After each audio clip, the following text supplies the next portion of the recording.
ઋતુબેનનું માથું કપાઈ ગયું છે. જુઓ, ધડ આખું ક્યાંય નથી, ખાલી માથું જ દેખાઈ રહ્યું છે. આ જુઓ કેટલા બધા દેખાય, ચારે કોર, આટલા બધા વ્રજ ને એવું ચારે કોર નકરા માણસો જ દેખાઈ રહ્યા છે. એ ફર્યા કરે છે ઉપર નીચે. પણ આ સાયન્સ મ્યુઝિયમ ટીટોડી તો છે જ. આ જો અવાજ સાંભળો છો, હુકામેન બોલે છે ખબર છે? કારણ કે ટીટોડીના બચ્ચા છે અહીં, અને અમે ટીટોડીના બચ્ચાને પકડીને જોવા આવ્યા, એટલે વ્રજભાઈને આ બતાવતા હતા.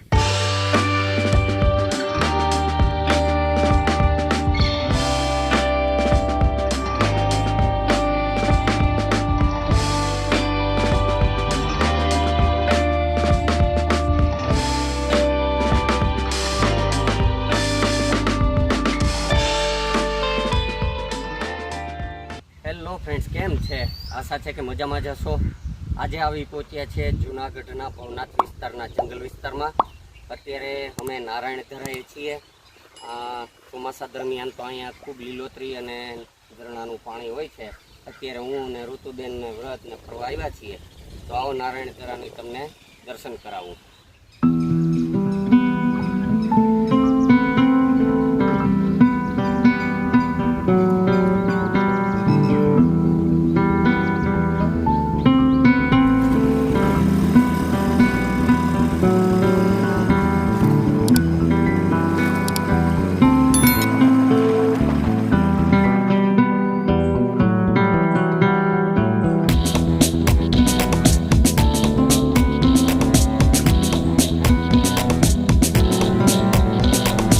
મિત્રો અત્યારે આવી પહોંચ્યા છીએ અમે ગિરનારની ગોદમાં આવેલ ભવનાથની અંદર આવેલ લાલઢોરી તળાવ પાસે. લાલઢોરી વિસ્તાર છે, જંગલ વિસ્તાર. ત્યાં આ પાછળ જે જંગલ જોઈ રહ્યા છો તે લાલઢોરી વિસ્તાર છે. અને અત્યારે અહીં તળાવ છે, તો આ તળાવે આવ્યા છીએ. વ્રજભાઈ અને ઋતુબેન જો આગળ આગળ વધતા જાય છે.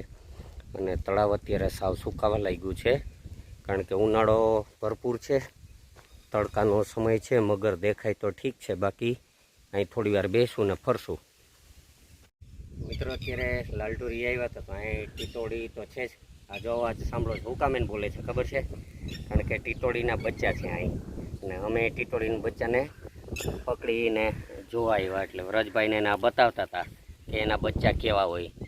જોકે આવા પક્ષીઓના બચ્ચાને આપણે બહુ હેરાન ન કરવા જોઈએ. તો ખાલી બાળકોને કુતૂહલ થાય એટલા માટે થઈને દેખાડવા માટે લીધું છે.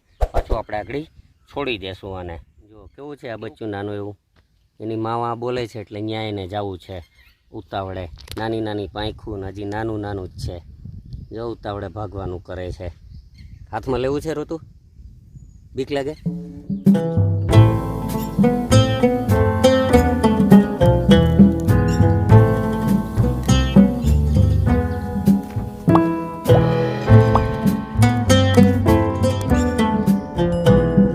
વિસ્તારમાં માલધારીઓ રહે છે થોડા, એક બે ખોડા, અને એની અત્યારે ભેહું છે તો આખું ખાડું છે. તો ભરા બપોરે પાણી પીવા અને અહીં તળાવમાં આરામ કરવા માટે આવી છે. આ બધી ભેહું જો હવે નદીમાં બેસે. આમાં મગર છે છતાં ભેહુંને કાંઈ ફેર નથી પડતો. હે વ્રજભાઈ ભેહું ચરાવવા નીકળે, તારાથી ભાગશે આગળ. જોજે બધી ભેહું ગરી ગઈ ખાઈડમાં. મગરું આમાં છે, પણ મગરું આગળ જઈને એક સાઈડ થઈ જાય ને ભેહું આમાં હાઈ સુધી હવે બેઠી રહે તળાવમાં. જોજો આ ગિરનારી કાગડો છે, અને આ ગિરનારી કાગડો આમ ગણતરી કરો તો બીજા આપણા ઘરના કાગડા કરતાં મોટી સાઇઝમાં હોય ને સાવ કાળા હોય. જંગલની અંદર આ કાગડા હોય છે, શહેરમાં બહુ ઓછા જોવા મળે છે. અત્યારે જો ગરમીની હિસાબેનું શરીરનું ટેમ્પરેચર મેન્ટેન કરવા હાટું શરીર હાવ ખુલ્લું મૂકી દીધું અને ચાંચ ખુલ્લી રાખી છે, એટલે એને હવા મળતી રહી. એટલા માટે ગરમી લાગતી હોય એટલે અત્યારે મોઢું ખોલીને બેઠો છે.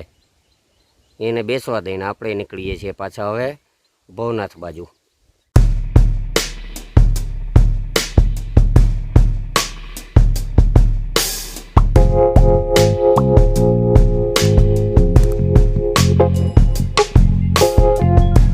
આખું સાયન્સ મ્યુઝિયમ છે, અને ઋતુને એને વ્રતને અત્યારે સાયન્સ મ્યુઝિયમમાં લઈ આવ્યો છું. સાયન્સ મ્યુઝિયમ એટલે એવી કળા કે જે આપને જાદુ લાગે, પણ જાદુ હોતું નથી, કંઈ અલગ જ હોય છે. અહીંયા તમે રૂબરૂ આવીને જોશો તો જ આ જગ્યાની સાચી મહત્ત્વને સમજણ લાગશે. આપ જોઈ શકો અત્યારે આ ઝરૂખો છે, કેટલા બધા ઝરૂખા દેખાય. આ અરીસાની કમાલ.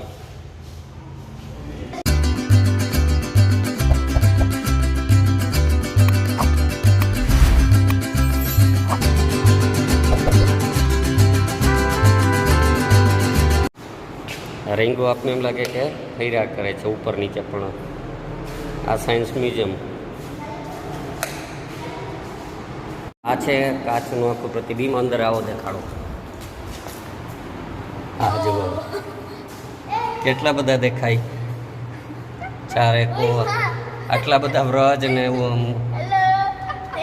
ચારે કોર નકરા માણસો જ દેખાઈ રહ્યા છે.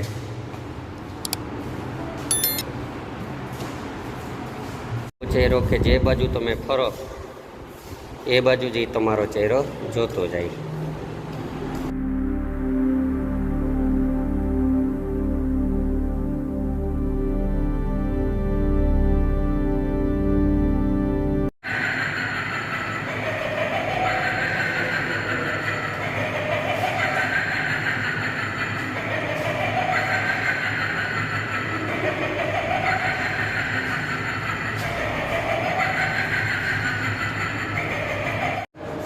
દ્રષ્ટિભ્રમ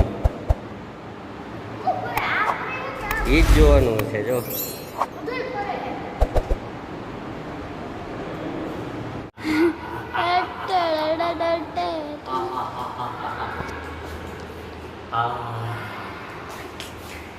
ઋતુબેનનું માથું કપાઈ ગયું છે. જુઓ, ધડ આખું ક્યાંય નથી, ખાલી માથું જ દેખાઈ રહ્યું છે. આ છે કમાલ વિજ્ઞાનની. આમાં બીજું કાંઈ નથી, કાચની જ કરામત છે. નીકળો. આ વ્રજભાઈ છે, વ્રજભાઈનું માથું ખાલી છે, ધડ નીકળી ગયું.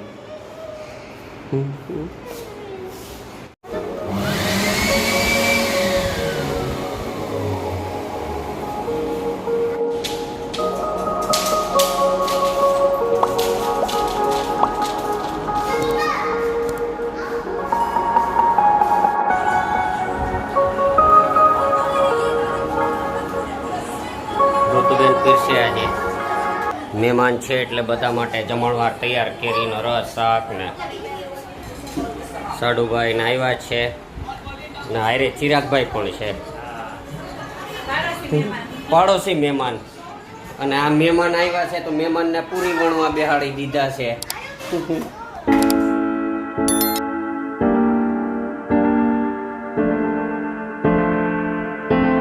હવે વાગ્યા છે 9:30 અને મહેમાન છે તો એ જમીને નીકળી ગયા છે અત્યારે. તો ને આપણે હવે ફ્રી થઈ ગયા. તો અગાસી ઉપર ઠંડો પવન આવતો હતો તો ગરમી નીચે રૂમમાં થાય એટલે અગાસી ઉપર આવી ગયા છીએ. તો હવે આરામથી લંબાવીએ અને આજનો વિડીયો આપણે અહીં પૂરો કરીએ. આજનો વિડીયો પસંદ આવે તો લાઈક કરી દેજો, શેર કરજો અને કોમેન્ટ કરવાનું ભૂલતા નહીં. આપની એક કોમેન્ટથી અમારા વિડીયોને સપોર્ટ મળે છે અને વિડીયો સારો આગળ જઈ શકે એટલા માટે જેવી તમને ગમે એવી સરસ મજાની કોમેન્ટ કરી દેજો. અને ચેનલ પર નવા હો તો આ ચેનલને સબસ્ક્રાઈબ કરી દો, જેથી કરી અને દરેક નવા વિડીયો તમારી સુધી પહોંચી શકે. ચાલો મળીએ આવતીકાલે સવારે એક નવા વિડીયોમાં. ત્યાં સુધી બાય બાય.